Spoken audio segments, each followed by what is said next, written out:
Good evening, everybody, and welcome back to the Creative Cranium. We got a great show going tonight, and I can't wait to get started. Tonight, we're going to talk about anthologies, and we're going to meet some of the teammates from the Orange Cone gang. Can't wait to talk to them. Let's start bringing them out. First up, author and creator Blake Thomas Morgan. What's up, Blake?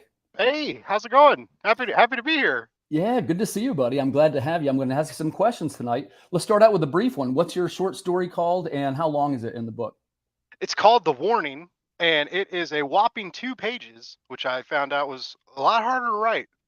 Just 2 pages, and I thought we'll talk about that later. But yeah, it's about Solomon Caw, who was a crow in the original Peter Pan novella, like before it was called Peter Pan.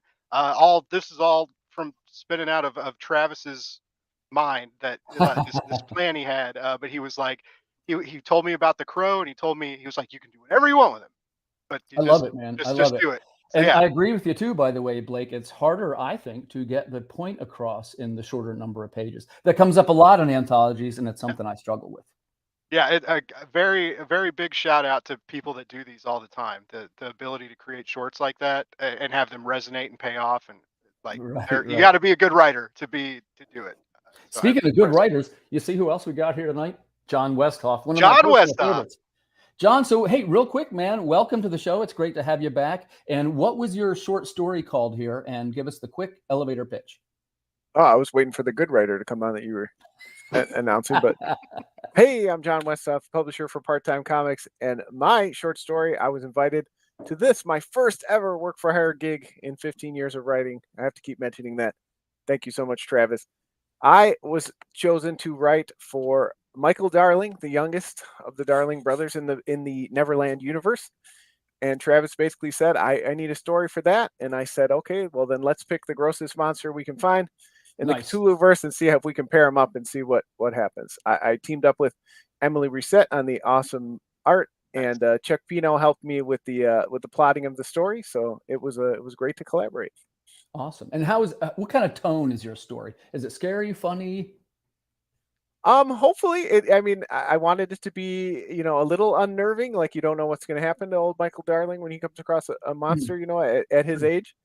Yeah. But I think in the end, hopefully it has it's a little more of a head scratcher than a gore fest, Nice. Well, I'm looking forward to it, and I can't wait to hear more about the stories. Speaking of head scratchers, one of my favorites, Davy Lee. What's up, buddy? Hey guys, how you doing? The Master of Benigno, congratulations on your other book coming out to the market this week, right? Yeah, August 16th. Congratulations. Congrats. So real quick, tell us about your short story and the elevator pitch for it. All right. It's called The Gentleman's Guide to Madness and Manners. Follows the pirate Starkey. I wanted to stick with the same themes of the original Peter Pan and kidnap some children. He kidnaps some children, and he guides them through madness and manners in the cave of Azathoth. Nice. Yeah. And by the way, you got teamed up with our boy Luis Santamarina, who we both love. That's right. He came in. I love his colors. They're amazing. Yeah, he came in on 2 pages. I had another artist on 1 page and another artist on 4 pages. It was nuts, but we got it together. Nice. Well, I look forward to checking that one out. Next, we're going to talk to another one of my pals here. It's my buddy Matt. What's going on, brother? Hey, how you doing? You're in Maryland right now, yeah? Yes, that's true. Yeah, how's things in Maryland? Pretty good.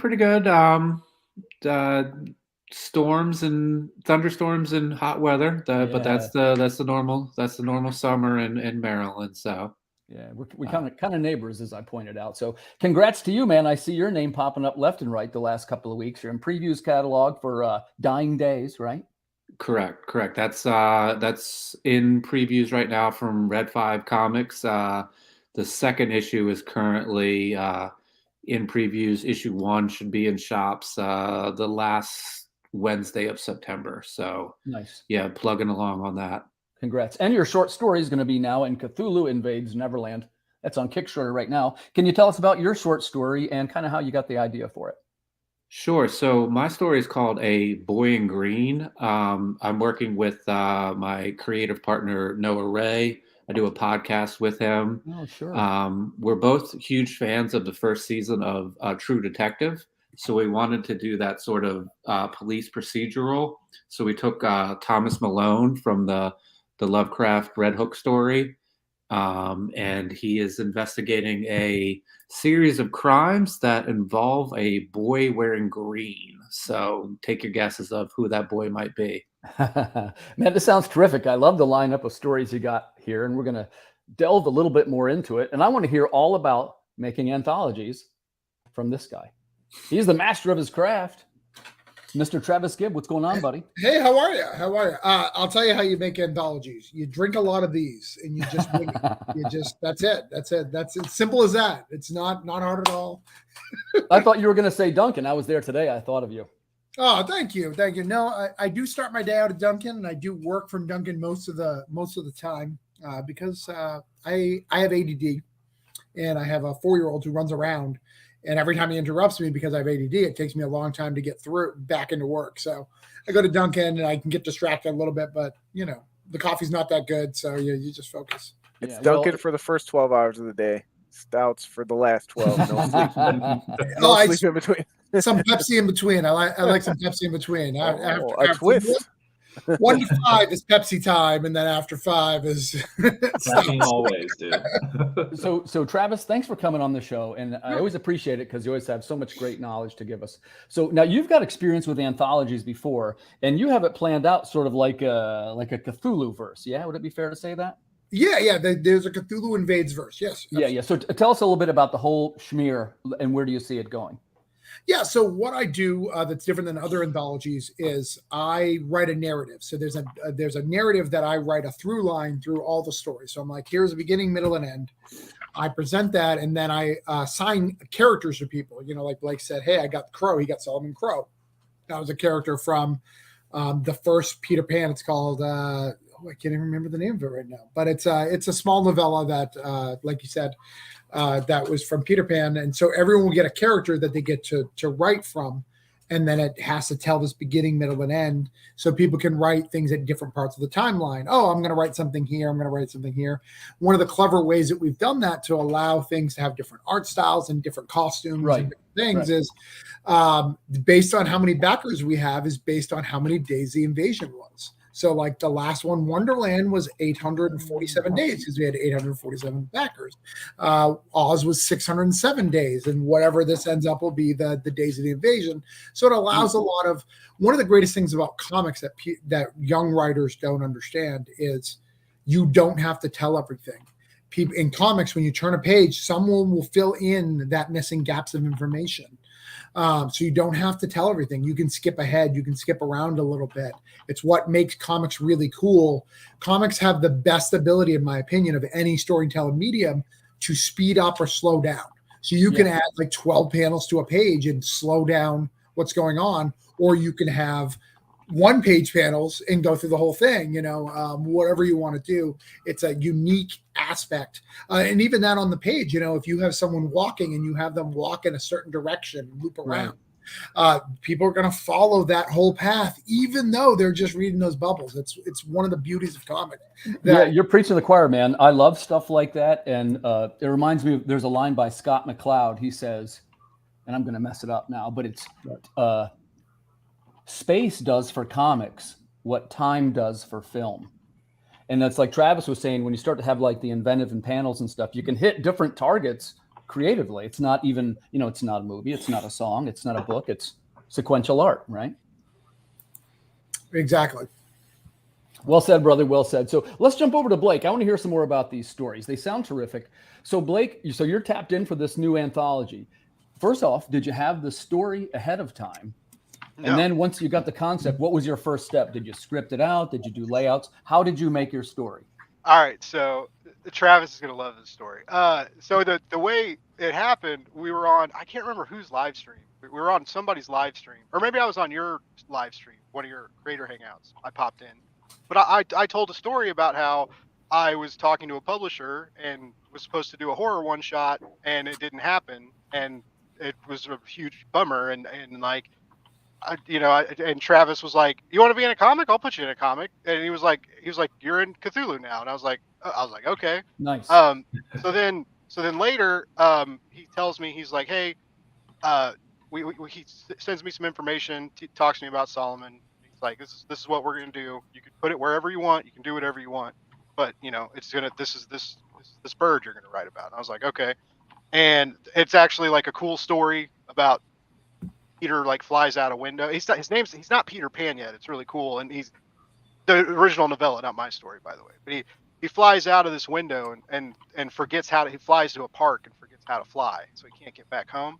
And this bird, Solomon Caw, shows up, and he's kind of like watching out for him. And he tells Peter, he's like, you're not a bird and you're not a man. You're something in between, or you're in between two worlds is kind of what he says. And he says this to like an infant too, right? Which is kind of interesting.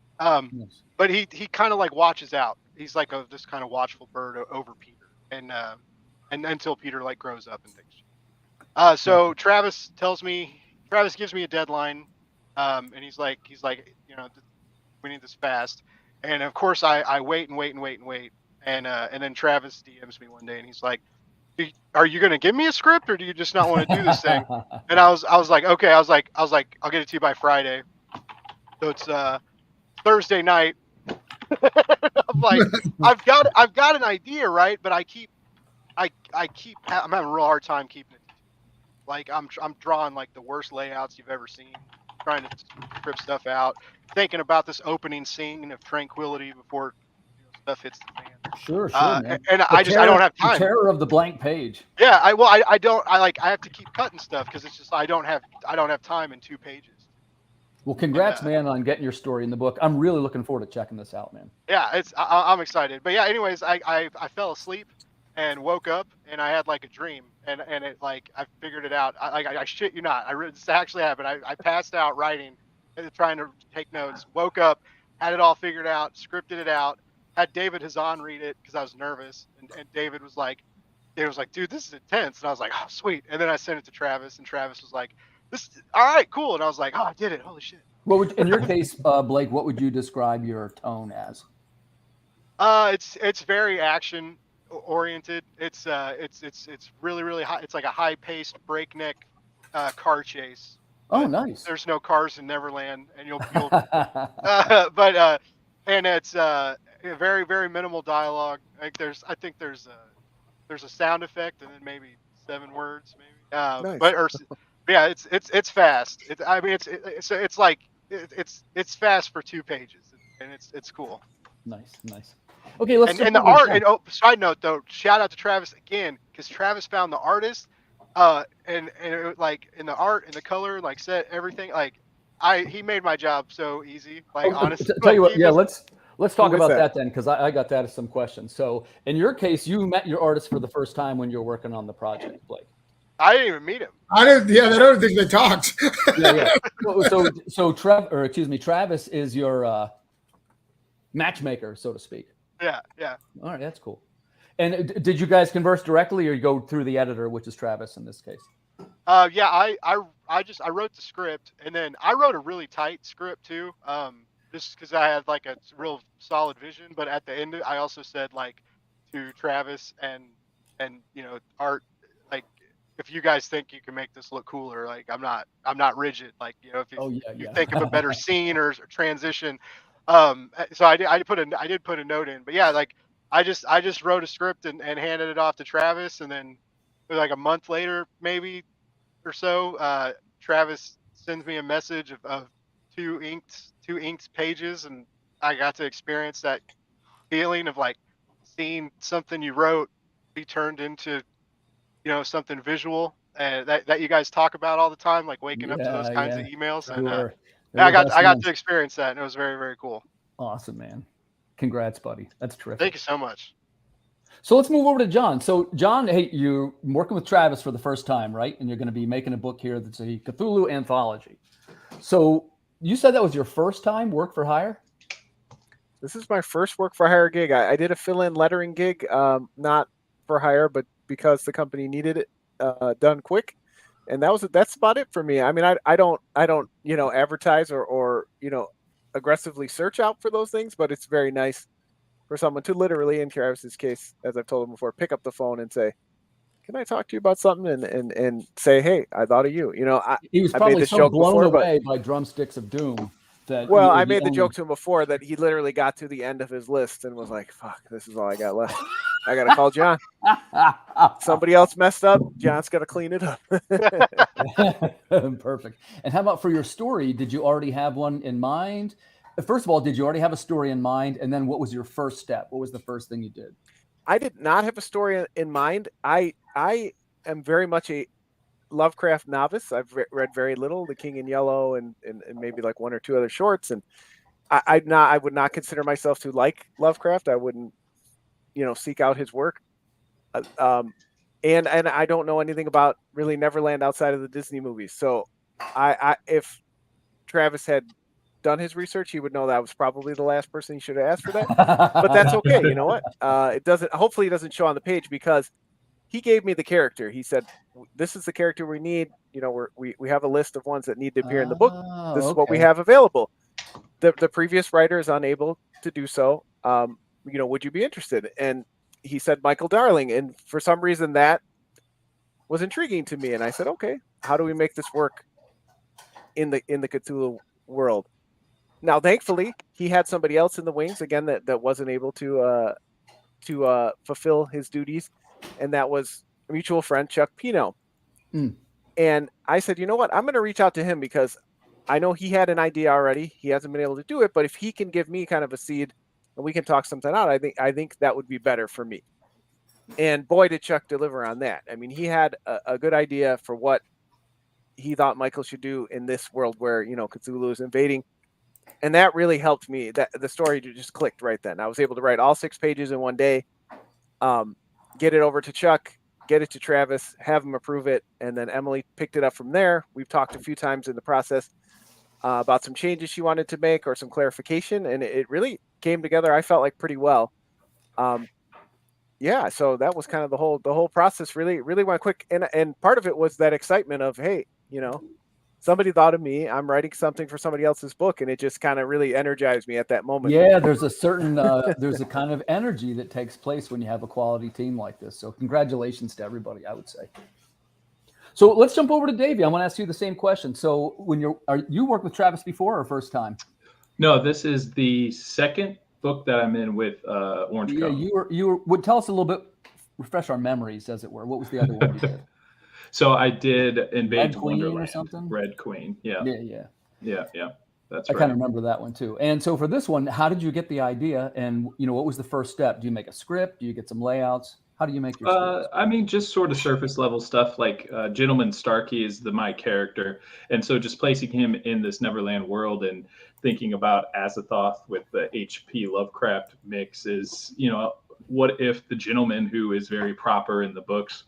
And I'm a big fan of J.M. Barrie, so it was an honor to work on this title. What if he was struck in by madness and was mind controlled by Azathoth, and all his dreams became, splinters of each other? And so what I decided was just sort of a romp, almost kind of a dark comedic romp where he kidnaps some of the lost boys and tries to re-educate them with manners and oh, wow, that sounds consequently cool. And how would you describe the tone on your story?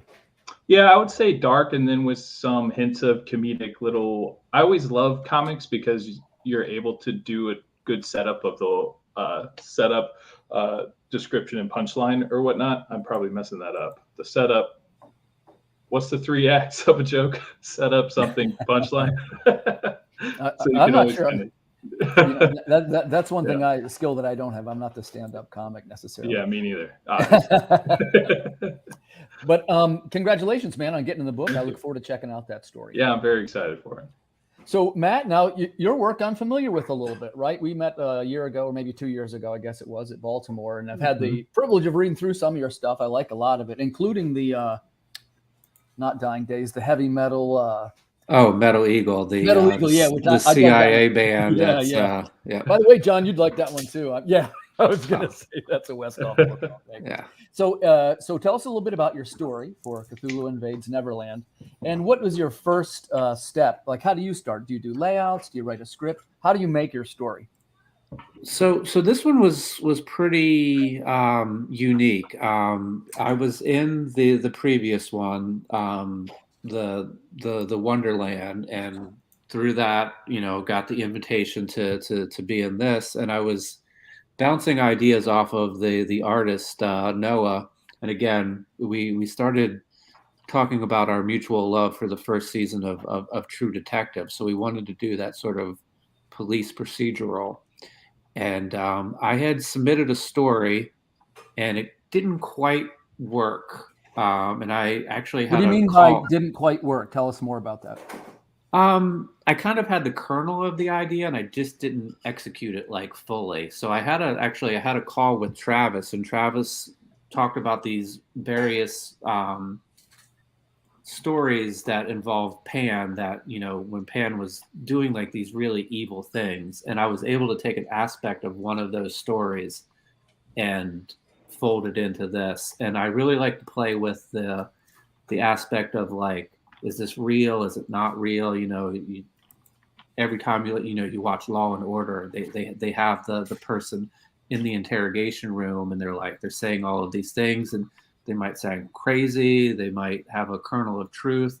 I was just really playing with that. So from there, we were able to sort of put everything together, and it just sort of worked. But again, it was that phone call, that FaceTime call with Travis, where we talked about some different things, and that just sort of put everything together. So it's pretty,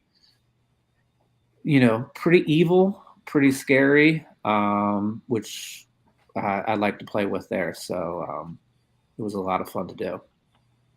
I'm really looking forward to it. And I want to say, Travis, before I move on to the next question here, you've assembled a killer team here. Well done. Thank you. Yeah, I'm really proud of our creative team. I'm proud of it every time, but even more so this time. I mean, we have people from top tier, from Colin Bond to Blake, who's never done a comic before. Right. Though Blake, again, 900 something views on his stuff, so he's doing something right. You and I can learn. Hey man, Travis, it's genius. Hear from a marketing guy, because now I want to check it out because I know he's new. So I think it's a brilliant idea. Yeah, I think it's great. I mean, we have some of the best artists, and it's such one of the coolest things about this Kickstarter is every year I write a list of the creators in it. It's like this big giant list, and watching people, and it's based off of my biases, of course, but like get people up and down the list, right? Someone who was at the top of my list from Oz is now middle of the list because I've grown up with other people. People have grown up with me. I've got people who are higher than me. I'm always adding people who are higher than the rest of us, like in success-wise. Not that they're better writers or anything. Success-wise, Colin Bunn, you can't beat. He's literally written everything. He's a top tier. And adding them to lists and adjusting people, like use Davy. Davy Lee's had never written a comic before, and now he's now. It says writer at the Scout Comics. He's dominating. I put Scoot in print just for you, Travis. Thank you. I appreciate that, because I don't want you to get cocky. It's too late. We're all going to be wishing that we were nice to Davy Lee. I wish I wasn't mean to him all those times now. Right. But having that and watching that flow is one of the coolest things about this project, is doing that, because it's no secret. I literally ask anybody who likes me. If you like me, I'll probably ask you to be in the book. If you don't like me, I'd probably still ask you, but I'm probably being a dick and giving you a bad character, like I'm doing it on purpose. No. So let me ask you a couple of construction questions about the anthology, because I'm fascinated by this, and I think viewers might like it too. One thing that you do, you mentioned this a little bit earlier, and it's true. I saw it in your, because I have the other one too. The you can holiday, holiday spirits. Okay. Yeah. And what it has is what I call a framing device. Like there's glue that holds all the stories together, which not all the anthologies do that, but yours do. The first off, why did you choose to do it that way? I think that is one of my, if you take all my writing skills, that's actually one of my top skills that I have. I come from a role-playing background. For 20 something years, I ran werewolf, vampire, all these World of Darkness, White Wolf games. And I ran them in the LARP setting. And the goal of those, when you're a storyteller, is these people made backgrounds and stories for their character, and I have to make these all go together in whatever story I want to tell.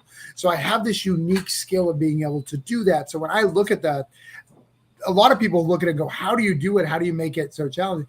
And figuring that. And then the other thing is I'm a student of comics. Like I study comics. You talk about comics.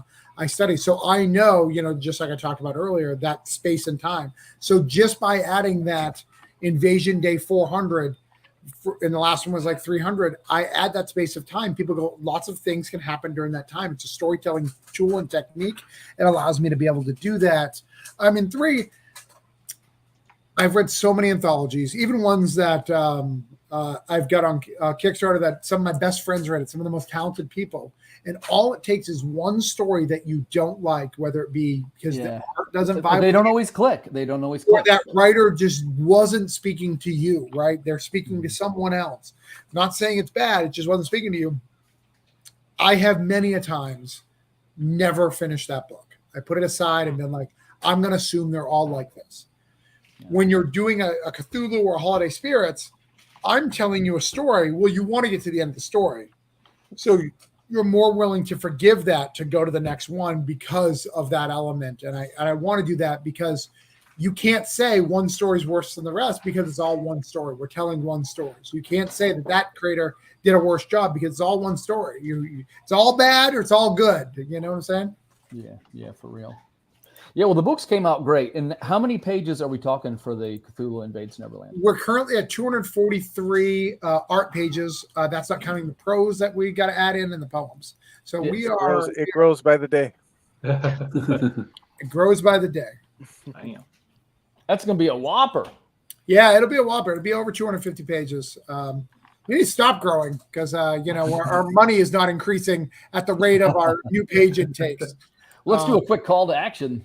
Right. I probably could have had Blake do more pages if I knew we were going to get this high. I could have gave him 3. Yeah, you got to rope in some of those Blake's Buzz customers. Right. He's got 900 views now. Like that was all lackadaisy. That had nothing to do with me.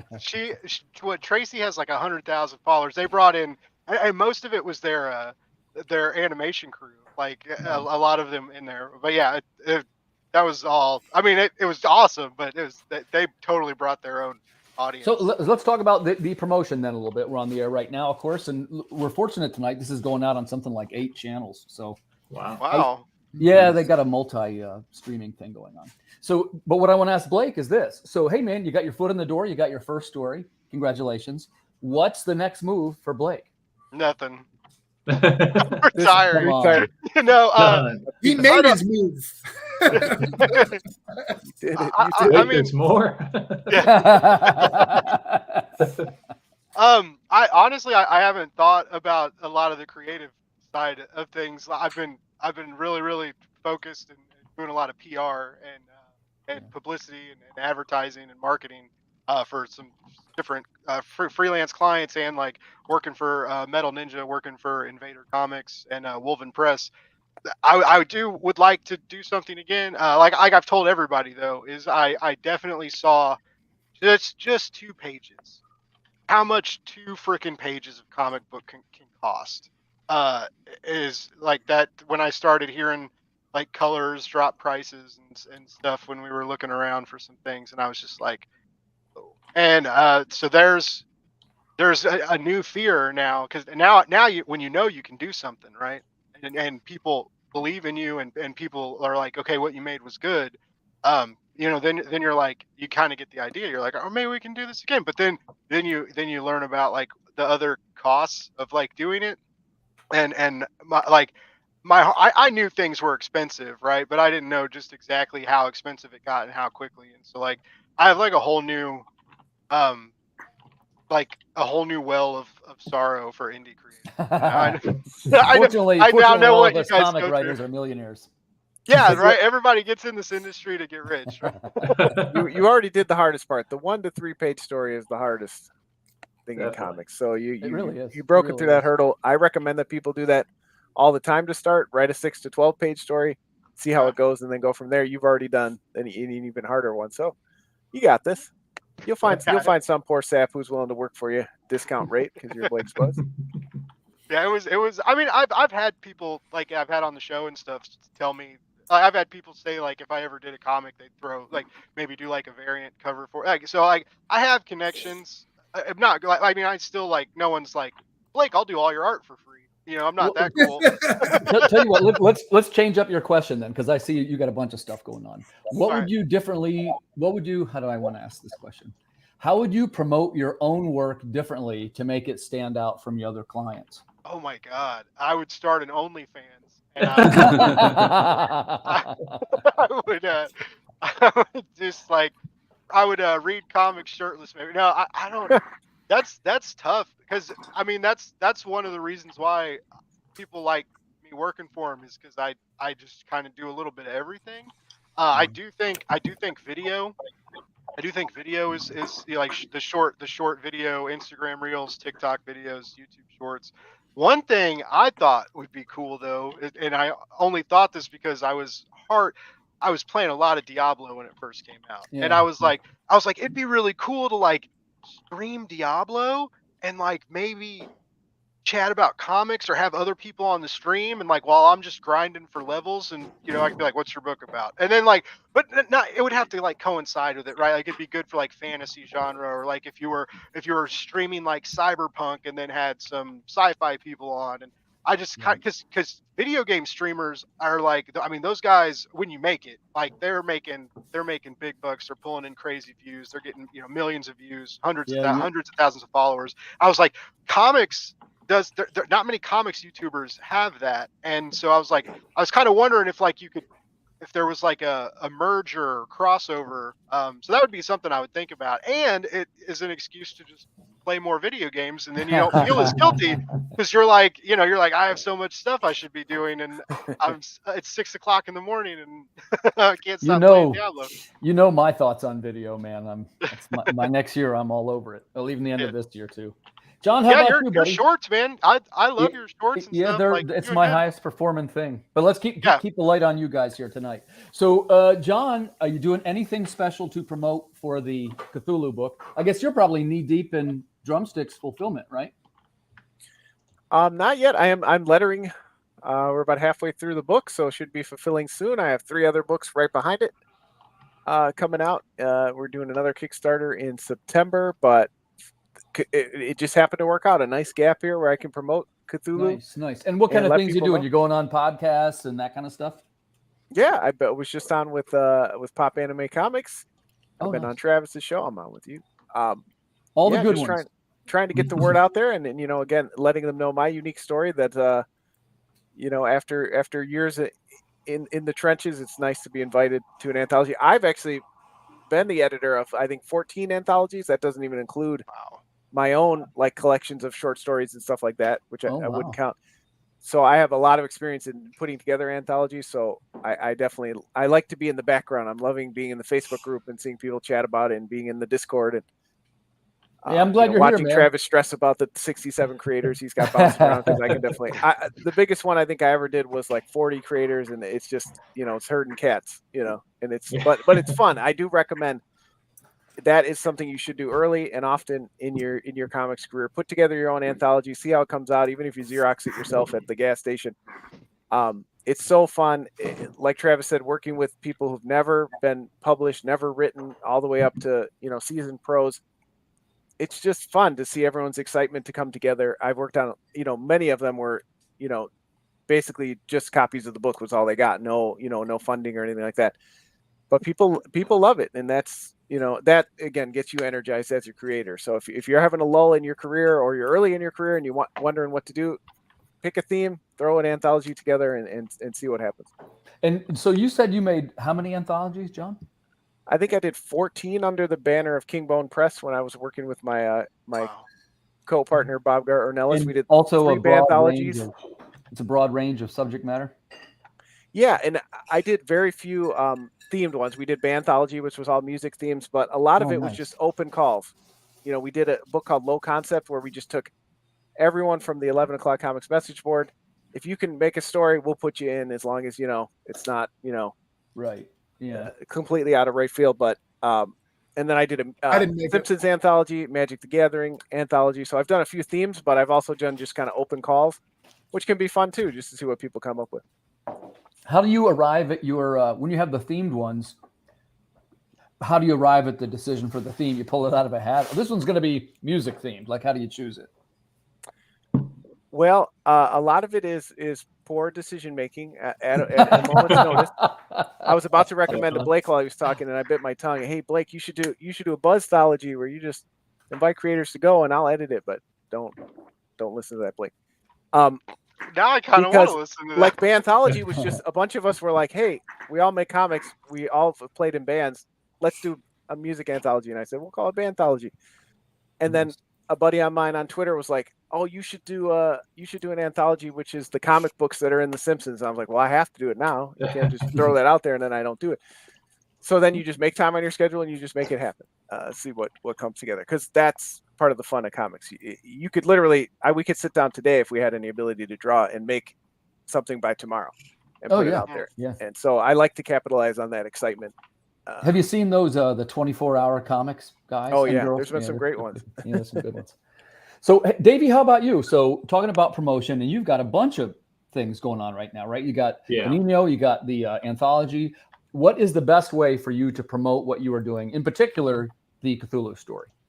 Yeah, I mean, I was a little bit late to the party for this one, to be honest. I've been really sketched out about the August 16th release date and kind of focusing on Benigno a lot more than maybe I should have with this publication coming up with Orange Cone. But got on my horse today and, just really using your team as a collaborative outsource. I mean, working together. Being able to text them or let them know, when you're going live with some photos on Instagram, Facebook, or whatnot, any social media. That's mostly my main source, is trying to get some buzz around social media. And, it's good when you have a couple projects going all at once. So it kind of fits in good with the Benigno as well. So I'm not just, plastering all over my social media. Are you using X? Project. X? Yeah. Oh, that's Twitter. Oh, yeah, my God. It is X now, right? I guess. Yeah, that's right. It is. Yeah, I posted a few things there. I never did too well when it was Twitter, so I don't know if I'm going to keep using that one. Yeah, I never did well on Twitter either, so I'm not sure how X will fare. All I have is Twitter. I'm so scared, guys. All I have is Twitter. I know, it's my best platform too. Womp womp. Gotcha. So, and Matt, same question for you. So, I know you're doing a little bit because I see your stuff in the feeds.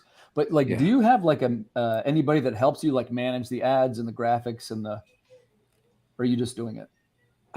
So I think this is where OCD can be a blessing and a curse. I have this. This is my daily planner, and I sit down with it, and I make out a checklist, and I basically have 3 things going on right now. I have Cthulhu, which is current.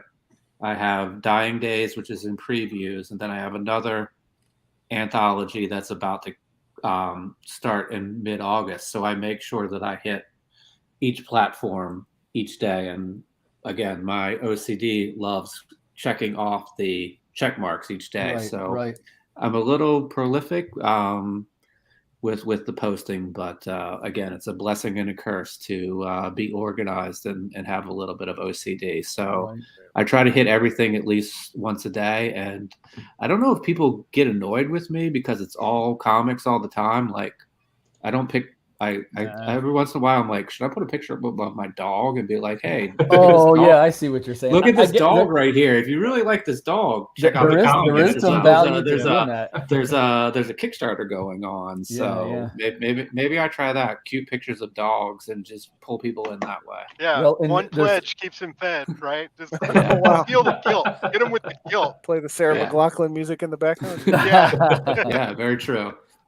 So Travis, the big question comes to you, right? We're talking about marketing, and you've got effectively, how many creators is it? 30? 83. 83 creators that you've got to manage. And what is, I guess I'm going to ask you directly first, what is the effective way to advertise a project of that scope? You don't. You just let the internet. Kickstarter will handle itself. Yeah, that's it. Just do nothing. No, it's. I was getting excited. I was like, please let that be the answer. It's everything from your email list to backer kit launch to being on shows every night. Like shows. Here's the big reality: shows don't produce like they used to. Back in the day, you go on a show. I'd go, hey, Blake, can I be on your show? Cool. I'll get 3 backers from Blake, three to 4 backers. Cool. Tim, can I be on your show? I'll get 3 to 4 backers on Tim's show. Cool. So you go to these shows and you get small stacks and, all right, so if I do one a night for 30 days, that gets me, 150 backers. It just doesn't work that way anymore. Now you do shows to just continue to press it to people. Why haven't you backed this shit yet? Like, what is wrong with you? Why haven't you done it yet? And trying to get it. And then the other thing that makes these things a lot harder than they used to be too is the algorithms have changed. Yep. People like to talk about, the sexy books and all them and how they're not affecting things. Well, where they do affect things is the Kickstarter search algorithms. Search algorithms for Kickstarter are very, very intelligent, meaning they're going to refer sexy books to sexy books to sexy books to sexy books. When you do another book, they then categorize that book, and they don't know how to categorize it. And there's less options to categorize, right? They're not going to do they'll do superheroes to support superheroes. Cthulhu makes it hard. So public domain, all right, cool, we'll do it with other public domain. There's not a lot of public domain. Last time we were doing this, there was 4 other Cthulhu books on. So that helped to do the promotion so they could do all these things. So all those things factor in on it. I think people think you just click the button and like it happens, and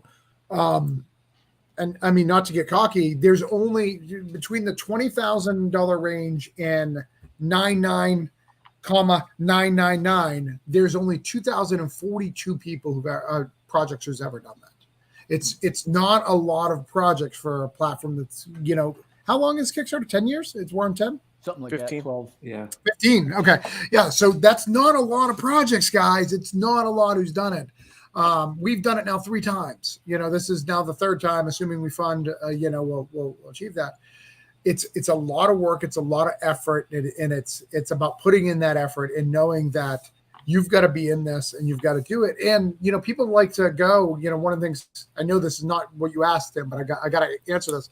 A lot of people I want to hear it. Why does it cost 30 grand? Whoa. How does it cost 30 grand?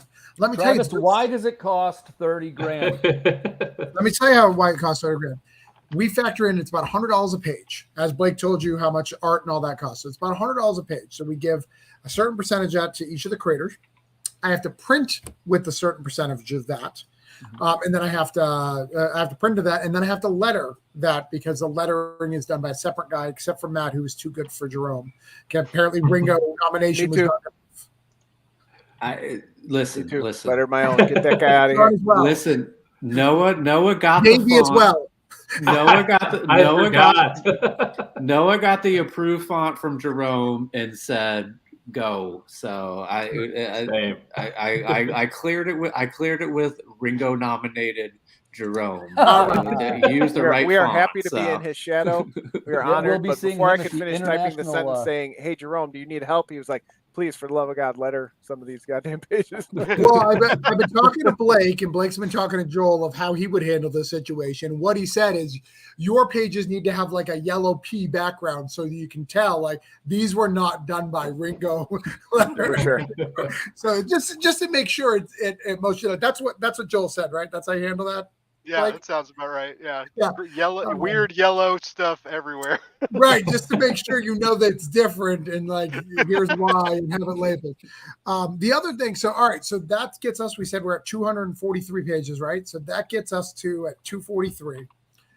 So that leaves us at 5,000-ish left, right? Guess what that pays for? Half of it is a Kickstarter fee. The other half is my taxes. That's it. End of list. There's not a huge amount of profit like people think. And everybody's underpaid. From me to Matt to Davey to Blake to John, everybody's underpaid in this because of anthology. And you've done anthologies. You've done anthology and you're like, hey, I got my $40. How much? How do you guys want to split this 5 people? Well, and I'm fond of saying things like I do the anthologies primarily to get my name into the credits, and that makes other things happen. In my case, the other things that happened to me that happened accidentally have exceeded already where I thought I would have been. So I'm going to keep going with accidental stuff. Definitely. I was happy to get anything, so let me tell you. I appreciate it. Well, that is good, and I appreciate you, laying it out there again. Don't think this is all going into Travis's pocket. It's expensive to print the books. What we all get in the end, most of us, including him, is get some books to sell.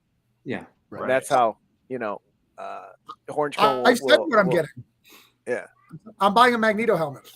But it's not because we raised a whole bunch. It's because that is my pay for all my writing for all the book and all the stuff. It's a Magneto helmet.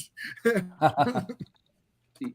I think even if you it's do good. like, You're making sure your people are getting paid. You're upfront about it. I mean, that's a big deal. A lot of companies don't even do that. So, yeah, it seems like a big ask, but it's also a big book, and it's a pretty book, and a very expensive and different versions. So all this. And anthologies have a long shelf life too. Like you could be talking about an anthology 10 years down the road. It's still just as cool. They have sort of like a timeless quality, especially for the subject matter. Yeah, if you do like a single issue and it's like a $3,000 to $5,000 issue, if you're the writer and de facto like creative, project manager, that's you're paying page rates, you're paying shipping, you're paying postage, there's nothing at the end of the day for that. It's just here's the comic that I made. That's the reward at the end of the day. That's what I got paid for Drumsticks #1. One copy. Yeah, it was pretty awesome, my brother. It was. So yeah, we certainly wish you the best of success with this project. Let's take a quick second and look at it. Of course, we're talking about Cthulhu Invades Neverland. That's over on Kickstarter right now. We got 490 backers. Hopefully we can pick up a couple more here tonight. A roster of creators. You simply cannot believe the level of talent here. Let's see, where did we leave off? Travis, can you tell us a little bit about some stretch goals and what kind of things you have going? Yeah, so first thing was get his backer goals. So backer goals, and you can actually go back to the page and scroll down a little bit so they can see it. Yeah, so backer goals is one of the things that we do. So for every 50 backers, I'm going to give them a digital comic. So we have tons of digital comics all available right here. Look, we've got, 9 comics so far. We're 10 backers away from 50. So at the minimum, you'll get all those stuff. When we unlock things, we're going to unlock things that we used to charge for. So we used to charge for commentary. We used to do a commentary of the book. We are going to do that, but that's going to be the first stretch goal. We're going to have that right at the beginning. When you fund, that's going to be the fund reward. We're going to give that. Some of the things that people have been asking for is people really want that Cthulhu Invades Oz hardcover. See that right there, Tim? Yes. That is a list of all the places Cullen Bunn has worked. So that's a display of all the Cullen Bunn works right there. Good stuff, man. But yeah, so we're gonna have some of that. Just really fun stuff to add value to the book. I think we're gonna start getting stretch goals early next week. If everything goes well, we're still chugging right along. We've got 7,000 left to go ish, but we'll make it. And I'm excited about where this campaign ends. And this is our biggest campaign of the year. Everyone gets excited about it, and as we're working on the next one already, because this is so successful of a book, and taking care of people. Well, the artwork looks terrific. And I got to say, when you get this level of a crew put together, it almost has to be a stellar project. Yeah, exactly. I try to get the best of the best. I try to get my friends who I think are talented, who don't get opportunities. Like I was shocked when I called Jon and Jon said, no one's ever asked me to work for him before. Yeah, that surprises me too. Yeah, I was shocked by that. And then in Blake's like, I've always dreamed about writing a comic. Here was my whole thing. Dude, you want to write a comic? Let me help you write a comic. Like doing all that. And Davy, same thing, hey, I'm trying to do this thing. I'm doing this. I was like, hey, do you want to write something here? And he wrote it and drew it and tried to break all the rules like he does. Davy's been out. And then Matt Kund and I are Matt and I love going on his show because we talk about the art of comic making. We are a fan of the same stuff, the 90s stuff that we like, art, what everybody else likes. Everybody else is talking about Spawn and the 90s X-Men, and me and Matt are going like, that fucking New Warriors run was tight. Let's talk about that. Was Mark Bagley. That's my dude. Right, Darkhawk, like that. Was, yeah. Darkhawk, there you go. Darkhawk, bring him back. So it's just getting these people together and creating this beautiful piece, and and then selling them. Like people sell out of this every time they bring them to cons. Every time they sell out, because it's a good book that brings people to the table. The whole purpose of this, the reason why I created it to begin with, is I needed a trade paperback at my table faster to make table. That's why I created it. That's why I asked my friends together. And then it became a staple. And then I found out I was really good at it and people really want to work with me. So that's what we do. Heck yeah. Good deal, man. Good deal. And I love the look of this hardcover. Yeah, it's beautiful. Where are you getting the hardcovers made? Would you like to disclose that? That particular, hey, I can even show you that one in real life. That Wonderland one, you like that one? Yeah, let me blow you up here. Okay. Very nice. So I've always got them in comic impressions. They are very expensive. Just to give you an idea, One more time, Trev. Oh, sorry. I got stuff falling all over the place. Oh, that is nice looking. Yeah, Kyle Willis does this cover every time he does it.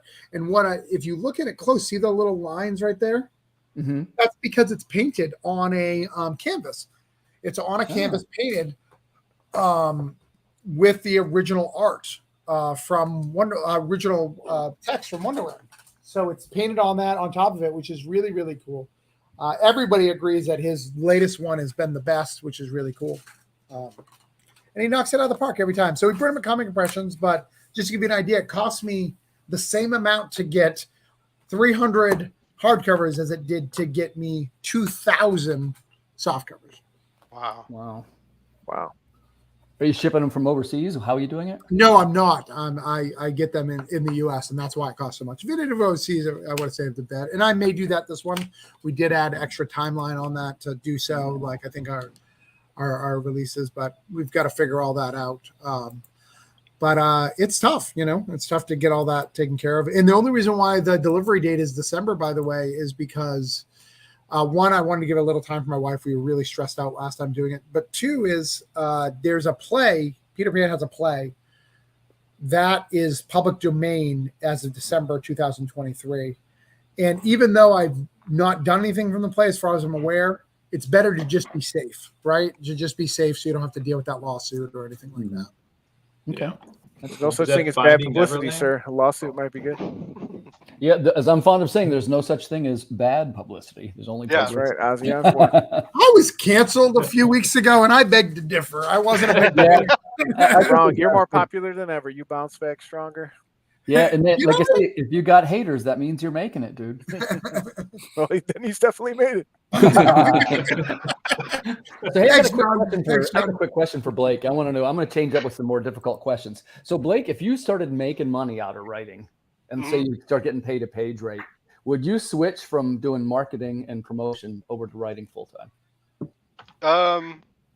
I mean, I do a lot of writing already. I mean, I feel like all I do is write press releases all the time. I mean, page maker. Yeah, if I could, it's still fun. I think working for like a publisher like Invader is cool. And I think like working for Joel at Metal Ninja and like all they're doing for indie comics and his big plans it's cool. And Joel keeps giving me more responsibility. So he's very much like bringing me in and teaching me and I'm like, I feel like a big part of stuff sometimes. So like, I wouldn't want to lose that, but I would definitely, I would definitely pursue writing. I would find like a healthy split. And cause I feel like if I was getting page rates, regularly and steadily and getting work, I wouldn't have to take on so many extra clients outside of like these bigger jobs that publishers have. Right. It seems like you have a good balance, a good mix of both. I try. It's I just don't want to go back to work, man. I mean, I work. I don't want to go get another regular job again. I joke with my friends. They make fun of me because I'm always scared I'm going to get fired. And the reason I make those jokes though is because I've never loved something so much as what I'm doing right now. And like it's insane. I get to wake up every day and I get to talk about comics. I get to write about comics and I get to work with indie creators and try and make people know who they are. Right. And I just get to hype comics every day. I get to use my love of comics to try and infect outsiders and snag them in. Right. And reel them in. And, I'm so lucky. And it's crazy. Like all this happened. And then Travis offered me this and it's just like, I get scared sometimes because I think, I hope it's a sign, but sometimes I'm like, I get that worry when like too many good things happen. And then you're like, it's got to stop. You know, it's got to. It's like it's gonna turn. It's gonna turn. We're gonna hit that iceberg, right? We're partying on the boat deck and eating great food. One night we're just fucking run into an iceberg. No, I hope that doesn't happen, but it does scare me. But yeah, it's crazy. Well, and the I icebergs never are thought out this would there. happen. Yeah, they are. Icebergs are out there whether you pursue the dream or not. I say That's keep going, true. brother. Yeah. I believe Blake wakes up every day and has a list like this where it's like, who likes me, who doesn't, and he like moves people across because he's so scared of getting fired or not. Like, just everyone has a scale. Like Blake performed best with the MySpace 8, so he knew where he stood every day. Like, he could look at something and be like, "Where am I in the top?" All right, cool. Been all downhill since then. Yeah. So Davey, let's jump over to Davey. I got one for you. So now you've got your publishing deal going, you got your anthology deal. Which way of creating did you like better? Do you have or do you just like writing no matter what you're doing? Yeah, I like writing no matter what I'm doing. I mean, like I said, I spend most of my time writing short stories and working on a novel, but I try to write on comics as much as I possibly can. I find comics a lot more fun to write. Typically, What do you mean by that? What do you mean by more fun to write? Well, you can kind of be outside of the story a little bit because you have a team beside you. So I would imagine that if I was a script writer for movies, it would seem somewhat similar, where I know that there's going to be a director and a whole production crew that's going to sort of put the skin on my skeleton, as it were.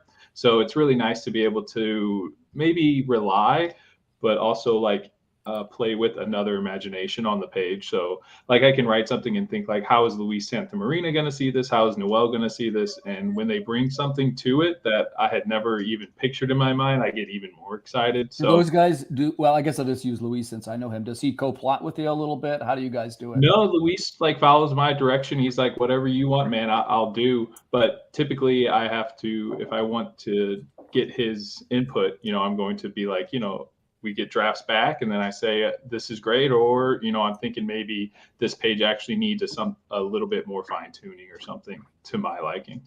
Gotcha. Yeah. And John, how about you? Same variation on the question. So you have a couple of anthologies, several actually, and you also have different types of publishing arrangements. What's your favorite way to write your stories, or do you just like writing no matter what you're doing? I was never the person who wanted to really go into writing. I kind of backed into it, needing a creative outlet after I wasn't in a band anymore. So I'm a kind of a pants writer still. I kind of come up with the seed of an idea, maybe a scene or two, kind of get that feel and then build from there. I'm big on like notes. Well, let me ask you that a little more detail. So sure. In your beginning, do you start with a script? Do you do a couple sketches? Is it dialogue? How does John start his story? A lot of it is like plot points. I take notes in my phone or on Google Docs, and I've kind of got a seed of a story going. Okay. Maybe I have an idea, where it's going, and then I've kind of got an idea. Okay, before I go in, this is probably going to be a short story. This is probably going to be a 10 issue story, and then I've got something to build on. And then usually it's a scene or two that kind of pop in, and then I'll write that scene, and then say, where does this fit? Is this the beginning? Is this later in the story? And then kind of fill it in from there. I usually script issue to issue. I'm trying to script further ahead now to get, some better plotting in there, but I like, again, comics can be pretty immediate and I like to go with the changes. And when art comes in and I feel like, ooh, that character needs more time or this needs to change. I like to do that because you can in comics, right? You can't do that in TV or movies or whatever else. So I like to play with that part of comics a lot. So I try to leave things pretty open, even if, I'm planting seeds to get to an end point. And this is your next campaign coming up, right? Yeah, that is. Thanks for sharing. It just came out, so we'll debut it here on Tim's show. Thanks. Yeah, we're doing 3 issues. Ill-advised in the Kickstarter market, but what the hell? You know what? We're treating it like a Kickstarter plan. Correct. I have the next issue of Child Possession Services, about a social worker for possessed children, Bulletproof Chicken, The Cock with the Glock, and Depowered, about sad sack superheroes. 2 of the series are coming to a conclusion. Bulletproof Chicken's been around for about 10 years, but we're finally wrapping it up with one final blowout issue. So that's kind of been one of our easy sellers over the years. So we thought we'd kind of wrap it all up. And then hopefully all these series can get to trades next year, so I can have those bigger books for the table. Yeah. Listen, you're going to see me there. Well, just about 15 days now. I'm coming with my trade. I'll be blanket bombing you guys with propaganda. Okay, so Matt, how about you? Same kind of deal, right? So you publish yourself, and you also have publishing deals. Which writing do you prefer, or are you just happy to be writing? Yeah. Before I answer this question, one thing that I thought was really cool was one of the things that really got me back into comics was the podcast, 11 O'Clock Comics podcast. And Jon mentioned that he had ran an anthology that was 11 O'Clock Comics podcast. So I love the whole full circle that we've got there. Nice. And I was just thinking, let's do like a flash sale. We're at $490. If we go to $491, the next backer, I will send them a Metal Eagle comic. Oh, nice. So Travis, if you can keep track of that, Sure. the next backer, I'll send them a Metal Eagle. I'll even send it. I'll send this one right here, and I'll get a new one from you at Baltimore. Okay, sounds good.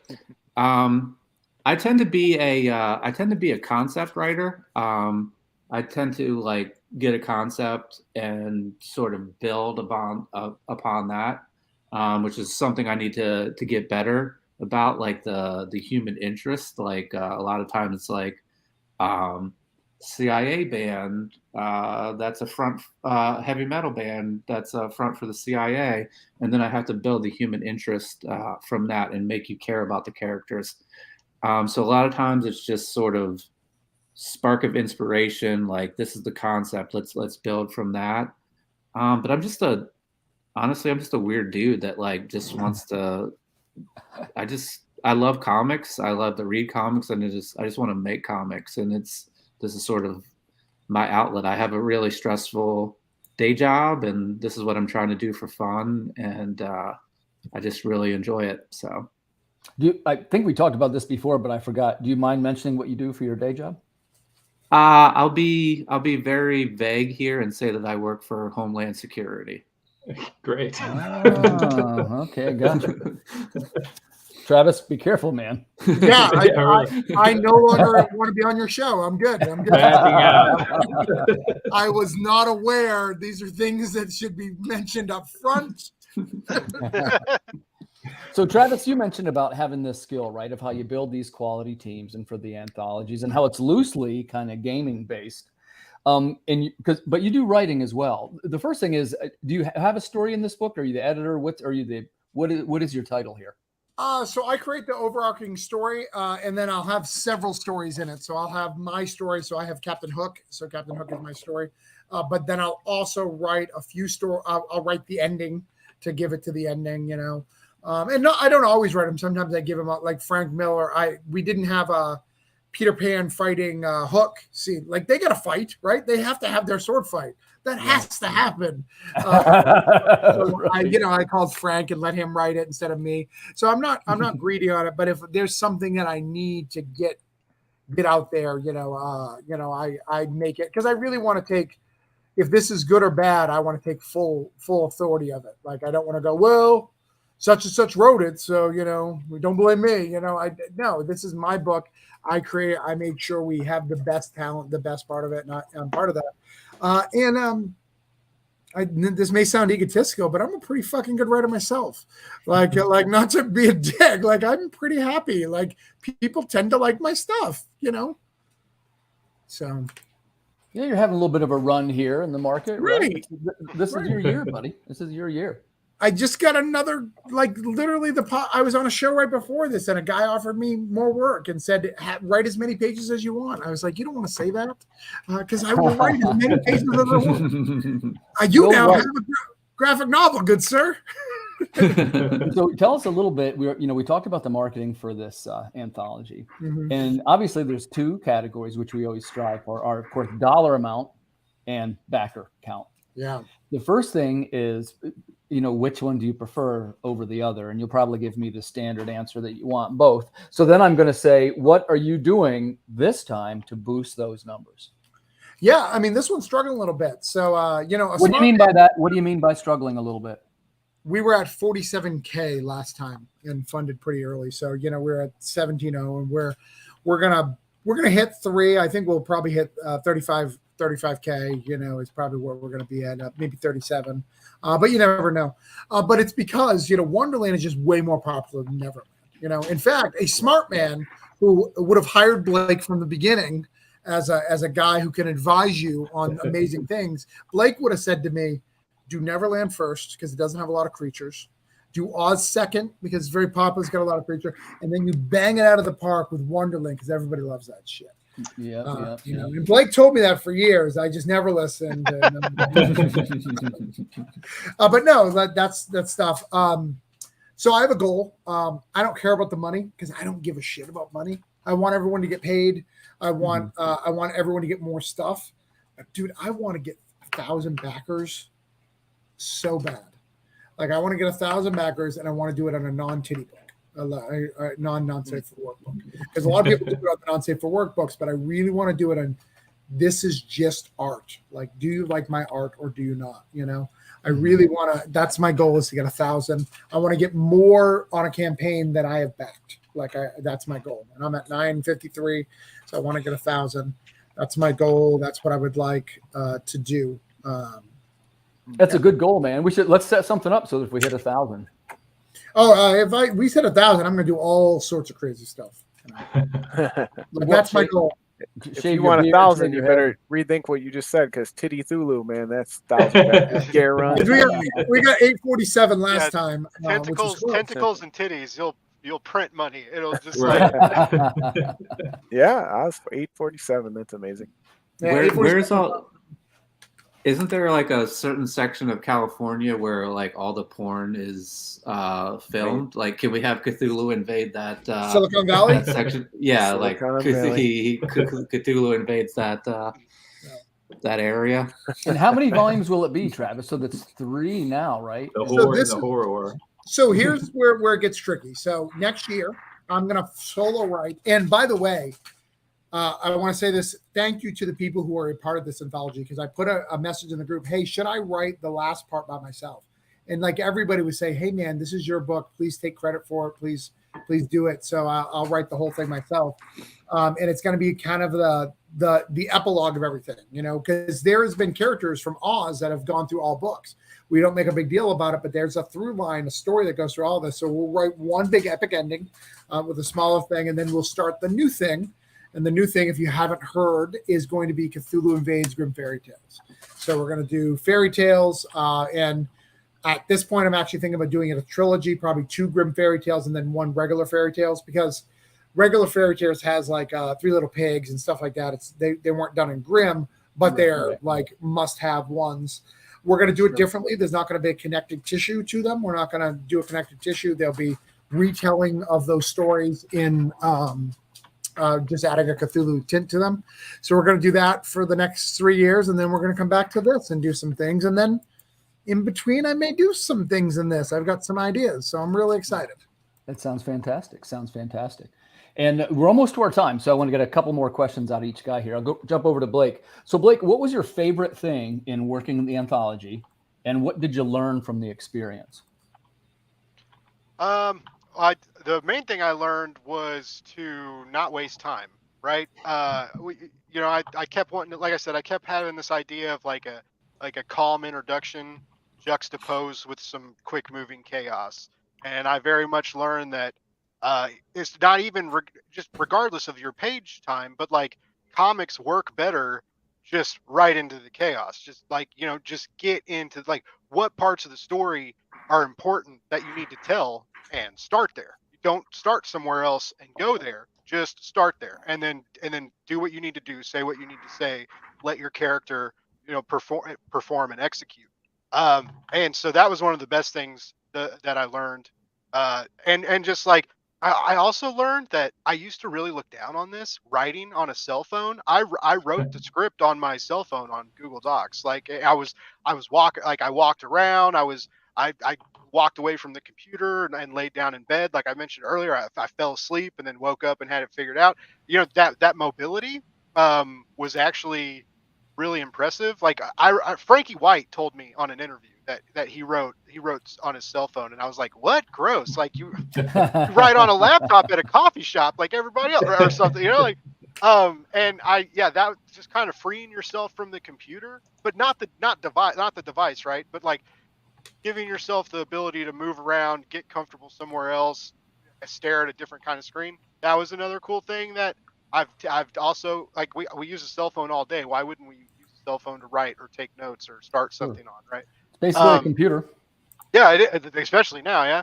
And then the most fun, I guess, would be that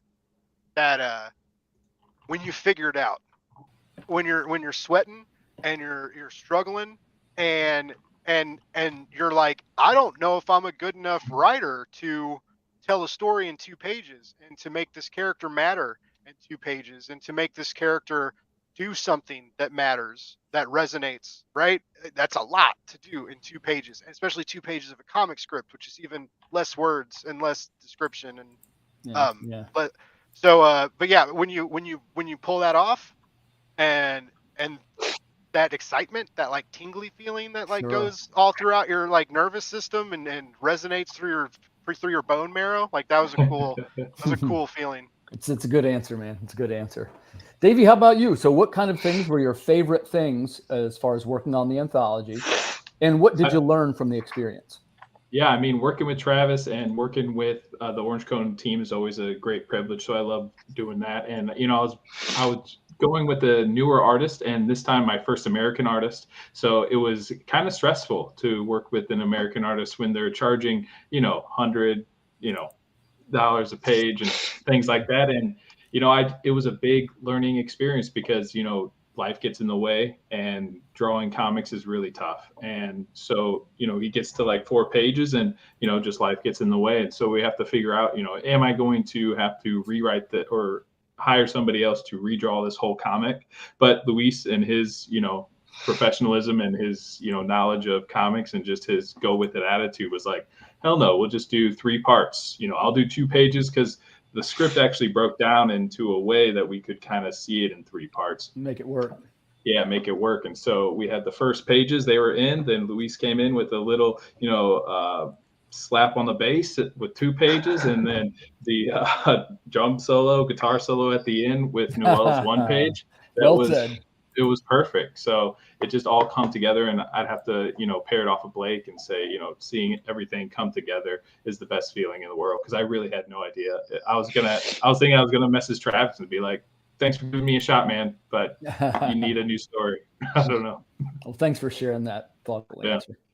So Matt, how about you? What were your favorite parts of working on the anthology? And also, what did you learn from the experience?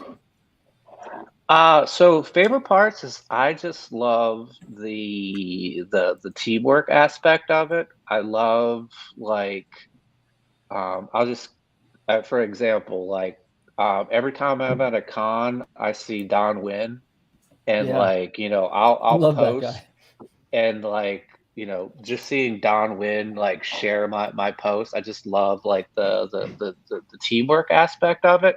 Yeah. But personally, like I've never really had an experience where, you know, I mainly work as a indie comics writer.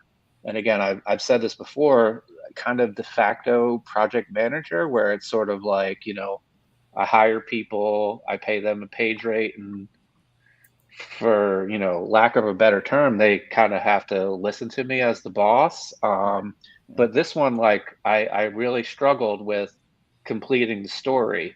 And the time that, you know, I was sharing Facebook messages with Travis, I'm like, you know, I don't quite think I have this. And then, you know, that phone call with Travis where he was like, hey, you know, you have all of these kernels of a story. You know, did you know about these things? If you bring these in, this is gonna like tie everything together. And then after that phone call, I was able to go, hey, you know what? The things that I laid out here and the things that Travis told me about these things that I didn't know, again, these were some pan lore that I didn't know. I was able to bring those in, and that just sort of like cemented the story. So personally, the working with somebody to help me finish the story, and then I just love the teamwork aspect of it all. All right, good answer. And man, you might say I saved the best for last, the capstone on our evening here. I'm going to ask Travis this question, but I'm going to change it up just a hair, which is because now you've got some anthologies under your belt, Ringo Award nominated, things are really going your way. What tips would you give to a creator who is attempting to start their own anthology? And what are some things that you would tell them to avoid? Well, one, anthologies aren't tracking well on Kickstarter, so just to be warned, they're not making as much like up front. So you've got to really have a passion for it. Two, the best anthology is one that's theme is unquestionable, like something that people really need to hear about. The best anthologies that do well are based off of taboo subjects. So whether it be like a sexy one or whatever. Two, one that's benefiting something like like whether it be supporting the LGBT community or helping the war in Iraq, like the long sites that the war in that's Hungary, right? Right. That's Russia and right. That's Are you saying Ukraine? Ukraine. Yeah.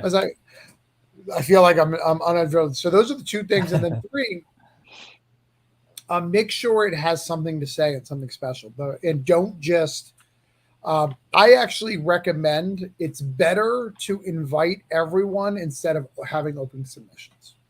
The hardest part about anthologies is someone gets mad every time because I have to cut. Every time I'm done with a campaign, I cut out 25%. Here's how I decide that 25%. One, did we vibe well?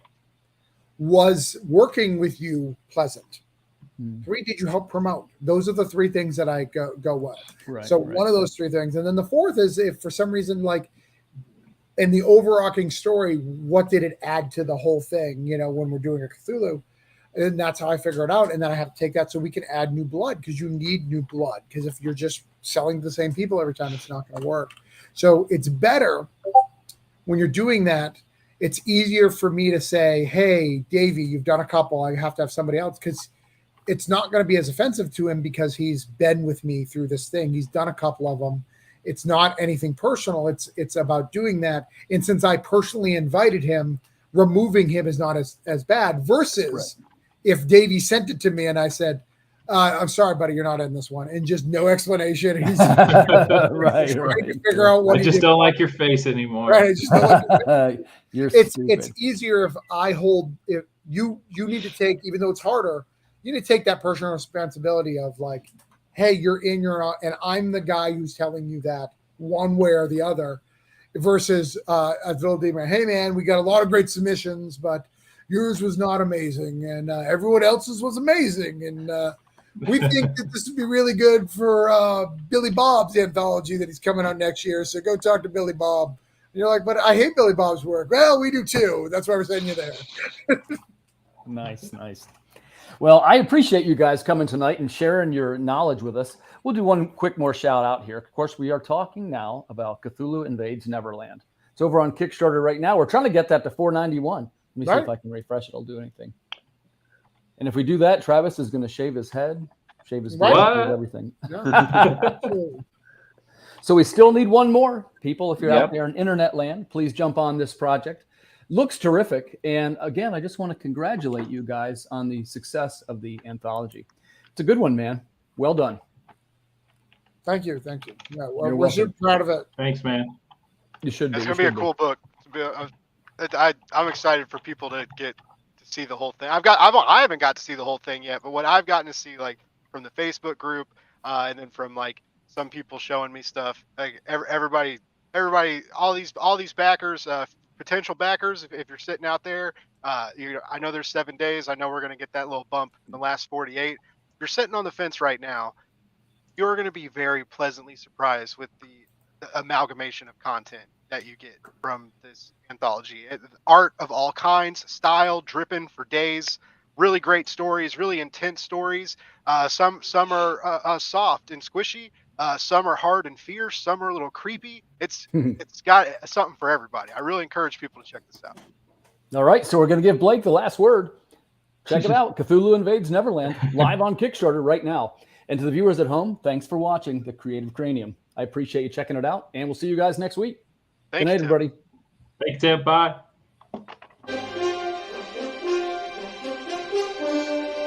Bye.